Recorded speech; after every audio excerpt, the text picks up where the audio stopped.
নমস্কার বন্ধুরা, আজকে আবার চলে এসেছি নতুন একটা রেসিপি নিয়ে।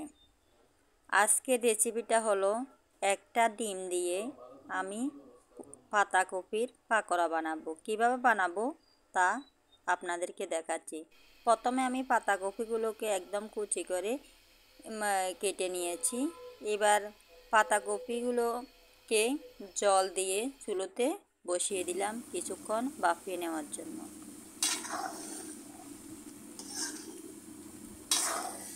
দেখুন পাতাকপিগুলো আমি ভাপিয়ে নিচ্ছি।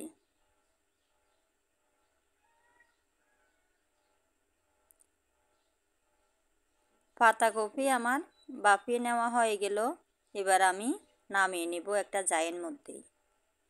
জায়ের মধ্যে নামিয়ে জল ঝরিয়ে নেব। আমি জল ঝরিয়ে একটা থালের মধ্যে পাতাকপিগুলো নিয়ে নিলাম। এই পাতাকপির মধ্যে প্রথমে আমি পেঁয়াজ কুচি দিলাম। পেঁয়াজ কুচি একদম পাতলা করে কুচো করে নিয়েছি। এবার এর মধ্যে আমি একটা কাঁচামরিচ কুচো দিলাম। এবার পরিমাণ মতো লবণ দিয়ে দিলাম। আধা চামচ পরিমাণে মরিচের গুঁড়ো দিলাম। জিরের গুঁড়ো আধা চামচ দিলাম।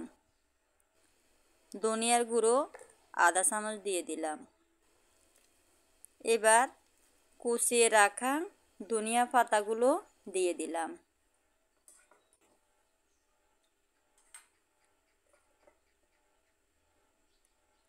এবার আমি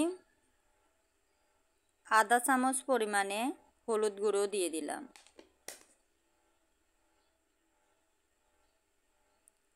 এবার একটা ডিম দিয়ে দিলাম।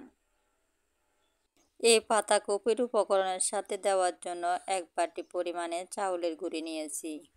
প্রথমে আমি হাফ বাটি পরিমাণে চাউলের গুঁড়ি দিয়ে দিলাম। এবার ভালো করে হাত দিয়ে মাখিয়ে নেব। এমনভাবে মাখতে হবে যাতে সব উপকরণগুলো একসাথে মিশিয়ে যায়। দেখুন আমি কিভাবে মাখিয়ে নিচ্ছি।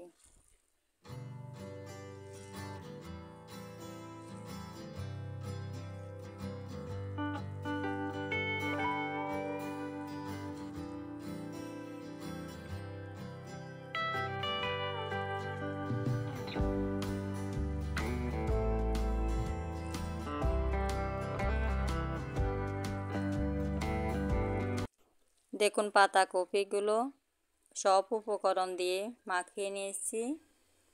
এর মধ্যে একটু জল বের হলো, তাই বাকি হাফ বাটি চাউলের গুঁড়িও দিয়ে দিলাম।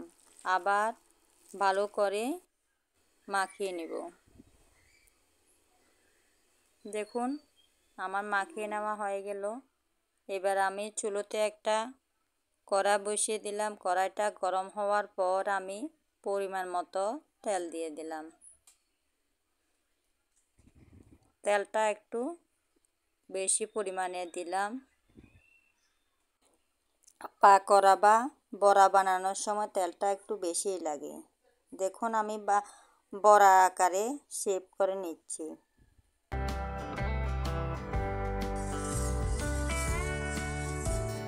তেলটা কড়াইয়ের সাথে মিশিয়ে নিচ্ছি। তেলটা গরম হওয়ার পর একটা পাকোড়া দিয়ে দিলাম। এভাবে আমি সব পাকোড়াগুলো দিয়ে দিচ্ছি।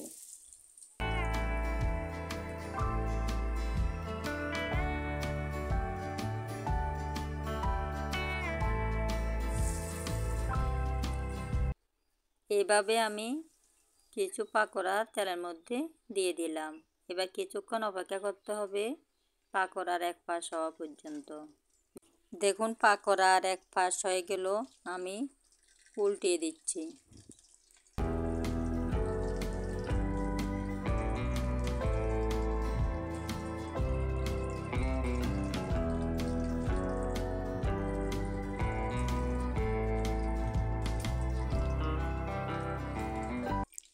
এভাবে সব পাকোড়া আমি উল্টিয়ে দিলাম।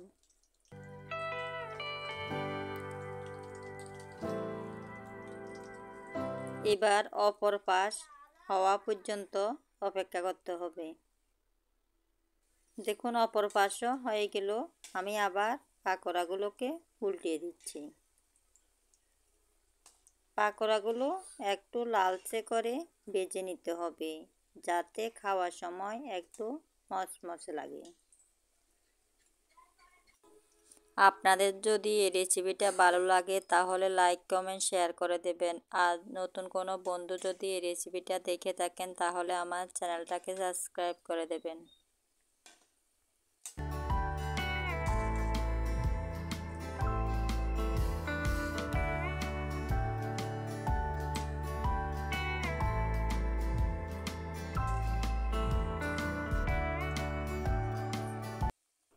দেখুন পাকোড়াগুলো লাল করে ভেজে নিয়েছি, এবার নামিয়ে নিচ্ছি।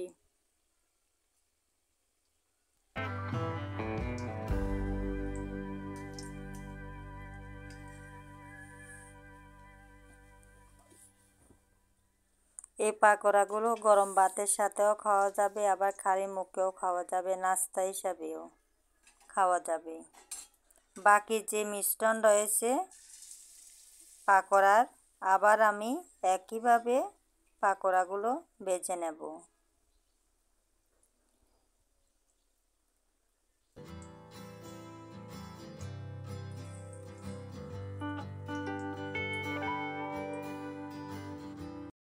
বাকি যে মিশ্রণ ছিল তা দিয়ে পাকোড়া দিয়ে দিলাম সবগুলো।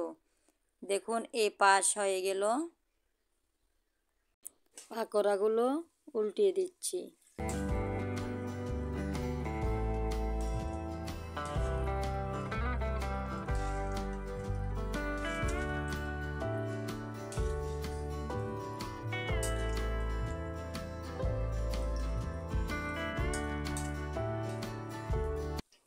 এই পাকোড়াগুলোকেও একটু লাল লাল করে ভেজে নেব।